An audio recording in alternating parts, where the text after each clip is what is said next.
Good morning, students. In 11th Commerce Business Study subject, we are starting new chapter, that is Business Finance. Chapter number 8, Sources of Business Finance. Finance यानी पैसा, पता है ना। तो business के लिए blood क्या होता है ना, ब्लड का काम फाइनेंस करता है। जैसे हमें जिंदा रहने के लिए क्या चाहिए, ब्लड। ऐसे बिजनेस को सर्वाइव करने के लिए क्या चाहिए, फाइनेंस। फाइनेंस बिजनेस के लिए ब्लड होता है। तो वो फाइनेंस सोर्सेज क्या है कि कहाँ से पैसा लेकर आए, कितना पैसा लेकर आए और कैसे उसे यूज करें, ये सब डिसीजन लेना, ये हमें पढ़ना है सोर्सेज ऑफ बिजनेस फाइनेंस के चैप्टर में। Chapter number 8 page number 186। Please open the book, page number 186। Nature and significance of business finance. Business का एक फाइनेंस जो पैसा है, उसका मीनिंग, उसका इंपॉर्टेंस, उसकी नेचर, ये सब हम पढ़ रहे हैं। Business is concerned with the production and distribution of goods and services for the satisfaction of need of society. Society की नीड, सोसाइटी की सेटिस्फेक्शन के लिए बिजनेस क्या करता है, गुड्स प्रोड्यूस करता है, सर्विस प्रोवाइड करता है ना, ताकि सोसाइटी का पर्पस पूरा हो जाए। For carrying out various activities business requires money. तो ये सारी एक्टिविटीज प्रोडक्शन की, सेल की करने के लिए बिजनेस को क्या चाहिए, पैसा। पैसे के बिना तो बिजनेस नहीं चलेगा। Finance, finance therefore is called the life blood of any business. तो इसलिए बिजनेस के लिए लाइफ ब्लड है। The requirement of funds by the business to carry out its various activities called business finance. Business की अलग अलग तरह की एक्टिविटीज को कैरी आउट करने के लिए जो पैसा चाहिए, उसी को बोलते हैं बिजनेस फाइनेंस, जो कि बिजनेस के लिए ब्लड होता है। The business can not function unless adequate funds are made available to it. जब तक बिजनेस को पर्याप्त मात्रा में फंड्स नहीं मिलेंगे, पैसा नहीं होगा, तो वो अपनी एक्टिविटीज को तरीके से नहीं कर पाएगा। भाई किसी को पैसा देना है तो कहाँ से दोगे जब पैसा है ही नहीं। मशीन खरीदनी है, पैसा नहीं होगा तो कैसे खरीदोगे, और मशीन के बिना कैसे प्रोडक्शन कर लोगे। सड़क पे थोड़ी खड़े होकर बिल्डिंग में वो काम कर लोगे, बिल्डिंग तो चाहिएगी ना। बिल्डिंग खरीदने के लिए पैसा चाहिएगा, तो हर चीज के लिए पैसा चाहिए। पैसा पर्याप्त होगा, एडुकेट होगा, तो बिजनेस ठीक से कर पाओगे, वरना नहीं कर पाओगे। Initial capital contributed by the entrepreneur is not always sufficient to take care of all the financial requirements of the business. ठीक है, आपने बिजनेस स्टार्ट कर दिया, शुरू में अपने घर से आप ले आए 10 लाख, 20 लाख, 50 लाख, 1 करोड़ रुपया ले आए, लेकिन इसी से बात नहीं बननी है। इसके अलावा भी आपको बिजनेस में पैसे की जरूरत पड़ती रहेगी, लोन लेने की जरूरत पड़ेगी, लोगों से पैसे लेने की जरूरत पड़ेगी। सिर्फ अपने घर से पैसा लाओगे वो सफिशिएंट कभी भी नहीं रहता। बिजनेस तो एक कुआं है, जितना मर्जी पैसा डाल दो कम पड़ता है। मुकेश अंबानी का टर्नओवर आज के टाइम में, sorry wealth, not turnover, wealth 10 lakh crore रुपए है, 10 लाख करोड़ रुपीज, और वो भी उसे कम पड़ता है। समझ गए। तो बिजनेस में हमेशा फाइनेंस शॉर्टेज में ही रहता है।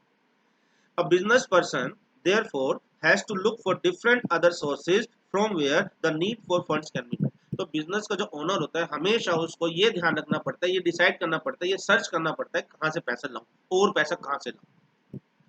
A clear assessment of the finance needs and identification of various sources of finance therefore is a significant aspect of running a business organization. तो बिजनेस ऑर्गेनाइजेशन को रन करने के लिए हर वक्त पैसा चाहिए, तो कितना पैसा चाहिए और कहाँ से वो पैसा लाऊं, तो वो डिसाइड करना हर वक्त बिजनेस में चलता रहता है। कहाँ से लाऊं का मतलब शेयर इशू करके पब्लिक से पैसा ले सकते हैं, लोन ले सकते हैं बैंकों से, फाइनेंशियल इंस्टीट्यूशन से, अपने घर से पैसा ला सकते हैं। ये सब तरीके हैं ना पैसा अरेंज करने के। तो कौन से तरीके से पैसा अरेंज करना है, फिर कितना पैसा अरेंज करना है, और फिर अरेंज करने के बाद कैसे उसे यूज करना है। मशीन खरीदनी है या बिल्डिंग खरीदनी है या स्टॉक खरीदना है, कहाँ पैसा यूज करना है, तो ये सारे डिसीजन बिजनेस में चलते रहते हैं। The need for funds arises from the stage when an entrepreneur makes a decision to start a business. Some funds are needed immediately, say for the purchase of plant and machinery. अभी मैंने बोला furniture and other fixed assets. Similarly, some funds are required for day-to-day operation, say to purchase raw material, pay salary to employees, etc. Also, when the business expands, it needs funds. तो कहता है जिस दिन पे business start करने का decision लिया जाता है, वहां से ही शुरुआत हो जाती है पैसों की। कुछ पैसा इमीडिएटली चाहिए, मशीन खरीदनी है, बिल्डिंग खरीदनी है, और कुछ पैसा जो है ना बाद में भी चाहिए बिजनेस चलाने के लिए, रूटीन एक्टिविटीज के लिए, वर्कर्स को सैलरी देनी है, उधर से रॉ मटेरियल खरीदना है, उधर से रिक्शा वाले को पैसे देने हैं, ये सारी चीजें चलती रहती है ना। तो the financial needs of a business can be categorised as follow. तो बिजनेस में जो फाइनेंस की नीड है, उसको कौन कौन सी कैटेगरी में बांट रहे हैं हम, दो कैटेगरीज में बांट रहे हैं। फिक्स्ड कैपिटल रिक्वायरमेंट यानी लॉन्ग टर्म के लिए जो पैसा चाहिए मशीन और बिल्डिंग के लिए, और वर्किंग कैपिटल रिक्वायरमेंट यानी routine day to day expenses जो चाहिए, सैलरी देनी है, रेंट देना है, इंटरेस्ट पे करना है, ये सारी चीजें डे टू डे, तो उसको बोलते हैं working capital expense, working expense. ठीक है। तो बिजनेस में जो पैसा चाहिए उसकी रिक्वायरमेंट को दो पार्ट में बाइफरकेट कर दिया है, फिक्स्ड कैपिटल रिक्वायरमेंट और वर्किंग कैपिटल रिक्वायरमेंट, जिसको हम पढ़ने जा रहे हैं। Fixed capital requirement, in order to start business, funds यानी पैसा are required to purchase fixed assets like land and building, plant and machinery, furniture, fixtures, etc. This is known as fixed capital requirement of the enterprise. तो building में, machine में, furniture में पैसा लगाना है, उसके लिए जो पैसा चाहिए उस पैसे की रिक्वायरमेंट को बोलते हैं fixed capital requirement, fixed assets के लिए।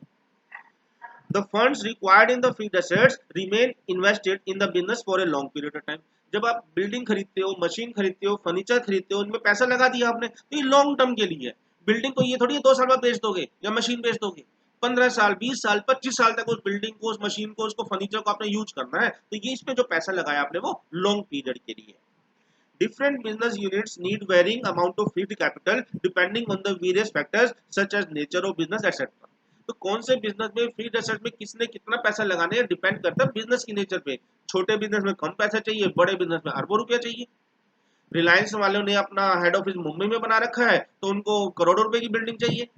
आप अपना बिजनेस शुरू कर रहे हो रोहतक में, तो उसमें 1-2 करोड़ रुपए में बिल्डिंग बन जाएगी आपकी, तो है ना। तो किस बिजनेस में फिक्स्ड एसेट्स में कितना पैसा चाहिए डिपेंड करता है बिजनेस की नेचर पे, बिजनेस के साइज पे, बिजनेस की रिक्वायरमेंट पे।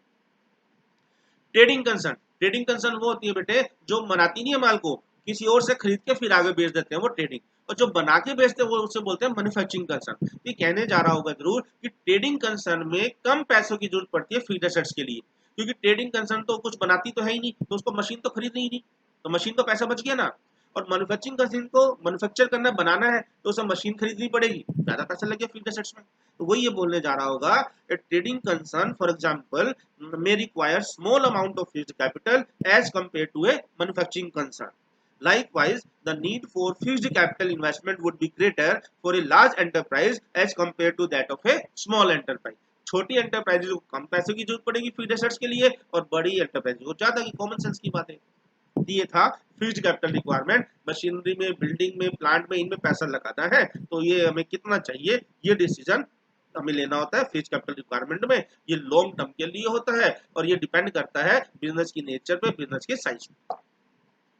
सेकंड है working capital requirement. The financial requirement of an enterprise do not and with the procurement of fixed assets. Fixed assets खरीद लिए, अभी काम खत्म नहीं हुआ, पैसा अभी भी चाहिए करंट एसेट्स के लिए, डेटर्स के लिए। भाई आप माल उधार में बेचोगे, पैसे तो आएंगे ही नहीं, तो आप दोबारा में माल बनाना है, तो आपको पैसे तो आया नहीं, तो दोबारा माल बनाना है, स्टॉक बनाना है, तो उसके लिए पैसा चाहिए।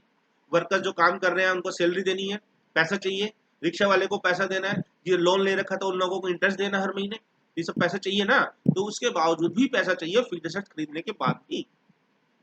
नो मैटर हाउ स्मॉल और large a business is, it needs funds for its day to day operation, day to day routine के ऑपरेशंस के लिए। This is known as working capital of an enterprise. तो routine activities के लिए, routine operation के लिए जो पैसा चाहिए होता है उसको बोलते हैं working capital requirement. Fixed assets के लिए जो पैसा चाहिए वो फिक्स्ड कैपिटल रिक्वायरमेंट, और रूटीन एक्टिविटीज के लिए जो पैसा चाहिए वो working capital requirement. This is known as working capital of enterprises, which is used for holding current assets such as stock of material, material का स्टॉक रखना अपने पास। बिल रिसीवेबल आपने चैप्टर कर लिया। डेटर्स को जब लेटर लिख देते हैं ना कि आपसे पैसा लेना है सामने वाले से, क्रेडिटर से, डेटर से सॉरी, तो उसको बीआर बोलते हैं, तो वो डेटर्स का ही नाम होता है। तो holding current assets such as stock of material, bill receivable, and for meeting current expenses like salary, wages, taxes and rent. ये सब रूटीन एक्सपेंसेस चाहिए हमें। हर महीने रेंट देना है, हर महीने सैलरी देना है, हर महीने इंटरेस्ट देना है, हर महीने इलेक्ट्रिसिटी का बिल देना है, तो ये रूटीन एक्सपेंसेस है। और इनके लिए जो पैसे चाहिए that is working capital requirement. The amount of working capital required varies from one business concern to another depending on various factors. तो बिजनेस में कितना पैसा चाहिए वर्किंग कैपिटल की रिक्वायरमेंट के लिए, वो वजह है फिक्स्ड ऊपर बताया था, ये डिपेंड करता है बिजनेस की नेचर पे, बिजनेस के साइज पे, है ना। बिजनेस छोटा है, 4-5 वर्कर ही काम करते हैं, तो सिर्फ 2-3 वर्कर को, 4-5 वर्कर को सैलरी देनी है, और 4-5 हजार वर्कर काम करते हैं तो उस हिसाब से सैलरी देनी है। तो छोटे बिजनेस में कम पैसा चाहिए, बड़े बिजनेस में ज्यादा, कोई बताने की बात ही नहीं है। A business unit selling goods on credit or having a slow sale turnover, for example, would require more working capital as compared to a concern selling its goods and services on cash basis or having a speedy turnover. अगर कोई business उधार में माल बेचता है तो उसको ज्यादा working capital चाहिए। क्यों? मैंने पहले माल बनाना है, रॉ मटेरियल खरीदूंगा, है, वर्कर को सैलरी दूंगा, और मैंने माल बना दिया, उसको बेच दिया, बेचा है क्रेडिट पे उधार में, तो पैसे 2 महीने बाद आएंगे, तो अगले महीने भी तो माल बना के बेचना है मुझे, और पैसे आएंगे अभी नहीं, उसके बाद भी तो माल बना के बेचना है मुझे, तो अगले 2 महीने तक भी तो मुझे माल बनाना है, वर्कर्स को सैलरी देनी है, तो पैसे ज्यादा चाहिए ना। इसका मतलब ये है कि जो बिजनेस उधार में माल बेचते हैं उनको ज्यादा वर्किंग कैपिटल चाहिए, और जो कैश बेसिस में माल बेचते हैं कि माल बेचा पैसा लिया, माल बेचा कैश आ गया, उसी कैश से फिर हम वर्कर को सैलरी दे देंगे, उसी कैश से हम और माल खरीद लेंगे, तो उनको कम वर्किंग कैपिटल की जरूरत पड़ेगी। ऐसे ही स्लो सेल टर्नओवर का मतलब क्या है, जिनकी सेल कम होती है। भैया क्या होता है, मैं एरोप्लेन का बिजनेस करता हूँ, एरोप्लेन कोई लाइन तो लगी नहीं है लोगों के खरीदने के लिए, साल में 4-5 एरोप्लेन सेल होते हैं मेरे, तो एक एरोप्लेन पे ही 1 करोड़ रुपए का मुझे प्रॉफिट हो जाता है, तो 5 करोड़ प्रॉफिट हो गया ना। लेकिन सेल्स कम है, पूरे साल में 4-5 एरोप्लेन ही बिकते, 4-5 करोड़ प्रॉफिट हो गया, तो मुझे ज्यादा पैसा चाहिए, एरोप्लेन बनाने में तो बहुत पैसा चाहिए, तो 4-5 करोड़ से थोड़ी बात बन जाएगी, कम से कम 70-80 करोड़ रुपए का एक एरोप्लेन बनेगा, समझ रहे हो ना इस बात को। तो अगर मेरा सेल टर्नओवर कम है तो मुझे वर्किंग कैपिटल के ज्यादा पैसे चाहिए, क्योंकि पैसा कम आ रहा है मेरे पास। लेकिन अगर मेरा सेल टर्नओवर ज्यादा है, लाइन लगी हुई है माल बेचने खरीदने वालों की, तो मैं बार बार माल बेचता हूँ, पैसे आते हैं, उसी पैसे से मैं उसको सर्कुलेट करके दोबारा से माल खरीद के दोबारा से माल बनाता हूँ, तो मुझे कम पैसे चाहिए अपना, है ना, क्योंकि जो पैसा सेल करके आएगा उसी को मैं यूज कर लूँ। तो स्लो टर्नओवर है, ज्यादा वर्किंग कैपिटल चाहिए, टर्नओवर बड़ा है, ग्रेटर है, तो कम वर्किंग कैपिटल चाहिए। ठीक है, ये कैश में माल बेचते हैं, कम वर्किंग कैपिटल चाहिए, क्रेडिट पे गुड सेल कर रहे हैं, ज्यादा वर्किंग कैपिटल चाहिए, इस तरीके से। और देखते हैं, the requirement for fixed and working capital decreases with the growth and expansion of business. At times additional funds are required for upgrading the technology employed to that the cost of production or operations can be reduced.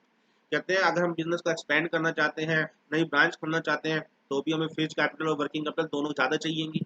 अगर हमारे future के plans हैं, हम technology advance हो गई, नई technology use करना चाहते हैं ताकि हमारी प्रोडक्शन की कॉस्ट कम आए, है ना, तो भी हमें फिर नई टेक्नोलॉजी खरीदनी पड़ेगी, नई टेक्नोलॉजी मशीनें खरीदनी पड़ेगी, फिर से ज़्यादा पैसा चाहिए। तो ये डिपेंड करता है बिजनेस के फ्यूचर प्लान्स क्या है, बिजनेस प्रोग्रेस करने के जब मोड उसमें है, फेज में है, एक्सपेंशन करना है, ब्रांचेस खोलनी, तो ज़्यादा पैसे चाहिए, अदरवाइज कम पैसे चाहिए। अब है classification of sources of funds. पैसा तो हो गया, थोड़ा आइडिया भी दे दिया, फिक्स्ड कैपिटल रिक्वायरमेंट और working capital requirement, long term के लिए, शॉर्ट टर्म के लिए, तो उसका क्लासिफिकेशन, उसी के क्लासिफिकेशन को हम डिटेल में पढ़ते हैं। In case of proprietary and partnership concern, the funds may be raised either from personal sources or borrowings from banks, friends, etc. पता ही है, बैंक से पैसे ले लोगे उधार, दोस्तों से ले लोगे, घर में बीवी के गहने बेच के उसके ले आओगे, पार्टनरशिप में और प्रोप्राइटरशिप में यही होता है। इन केस ऑफ कंपनी, अगर कंपनी की फॉर्म चैप्टर कर चुके कंपनी का भी, कंपनी क्या करती है, डिबेंचर्स इशू करती है, पब्लिक से पैसा लेती है लोन के नाम पे, और शेयर्स इशू करती है, पब्लिक से पैसा इशू करती है, कहते हैं आपको हम मालिक बनाएंगे, प्रॉफिट पैसा देंगे, कर ना chapter. In the case of company form of organization, the different sources of business finance which are available has to be read, आगे पढ़ेंगे। The sources of funds can be categorized using different bases, that is on the basis of period. Period के base पर हम देखेंगे, categorise करेंगे funds को, period का short term funds, long term funds, mid term funds, अभी हम आगे पढ़ेंगे इसको, वैसे सब बता रहे हैं नहीं बता रहे हैं। पीरियड के बेस पे, सोर्सेज ऑफ जनरेशन, जनरेशन के बेस पे, इक्विटी इशू करके या डिबेंचर्स इशू करके या पर्सनल रिसोर्सेज से, एंड द ओनरशिप, ओनरशिप ये इक्विटी और डिबेंचर्स लोन लेके या घर से ला के। A brief explanation of these classification and sources is provided as follows. अब हम उसको पढ़ते हैं कि सबसे पहले पीरियड के बेस पे बताया ना, शॉर्ट टर्म, मिड टर्म और लॉन्ग टर्म, तो पीरियड के बेस पे फंड्स को कैसे बाइफरकेट करना है। On the basis of period, the different sources of funds can be categorized into 3 parts. These are long-term sources, medium-term sources and short-term sources. Long-term, medium-term, short-term बोला ही था मैंने आपको।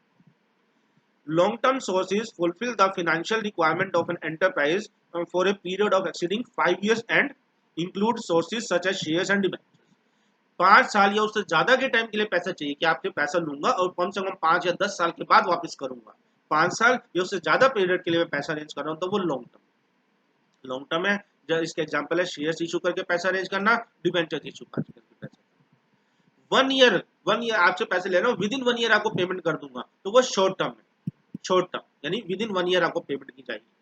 और 2 से 1 लगा लो, 1 से लेकर 1 year, more than 1 year and up to 5 year, 1 और 5 ईयर्स के बीच में अगर मैं आपको पैसा दे रहा हूँ तो वो लेके आपको वापस करूंगा, तो वो मिड टर्म, 5 साल से ज्यादा टाइम लगेगा पैसा वापस करने में, लॉन्ग टर्म, 1 साल या उससे कम टाइम लगेगा शॉर्ट टर्म, और इसके बीच का पीरियड मिड टर्म।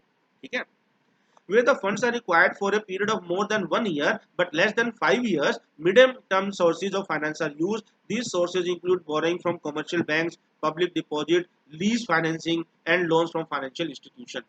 फाइनेंशियल ना बनी फाइनेंशियल इंस्टीट्यूशन होती है, पैसे उधार देने का काम करती हैं, उनसे पैसे ले लो, बैंक से ले लो, 5 साल के अंदर वापस करना है। लीज पे ले लो, लीज का मतलब लॉन्ग टर्म के लिए किराए पे ले लो, 5 साल तक मैं आपको रेंट के बेस पे पेमेंट करता रहूंगा, 5 साल तक ये मेरी होगी, तो वो तो लीज। ये सब तरीके होते हैं मिड टर्म फंड्स के। Short term funds are those which are required for a period not exceeding 1 year. 1 साल के अंदर अंदर पैसे वापस कर दूंगा, इससे ज्यादा मुझे जरूरत नहीं है, तो वो पैसा जो कलेक्ट लाएगा वो short term. Trade credit, trade कहना बिजनेस में उधार में माल बेचते हो ना, उसी को ट्रेड क्रेडिट बोलते हैं। जैसे मैंने आपको गुड्स बेच दिया, आप कहते हो अगले महीने पैसे दूंगा, 3 महीने बाद दूंगा, है ना, तो उसको क्या बोलते हैं, उस उधार को ट्रेड क्रेडिट, और वो भी एक फाइनेंस है और शॉर्ट टर्म फाइनेंस है। Trade credit, loans from commercial banks, and commercial papers are some of the example of the sources that provide funds for short duration. तो ड्यूरेशन के बेस पे 3 पार्ट्स में हमने फंड्स को बांट दिया, short term, mid term, long term. 5 साल से ज्यादा टाइम के लिए पैसे चाहिए, लॉन्ग टर्म। 1 साल के अंदर अंदर पैसा वापस कर दूंगा, उसी पीरियड के लिए पैसे चाहिए, शॉर्ट टर्म। और 1 साल से ज्यादा, 5 साल से कम, इस पीरियड के लिए पैसे चाहिए, वो मिड टर्म। तो अभी तक ऑनरशिप के बेस पे भी कर लिया हमने, यहाँ तक कर लिया, आज इतना ही काफी है। Thank you and over.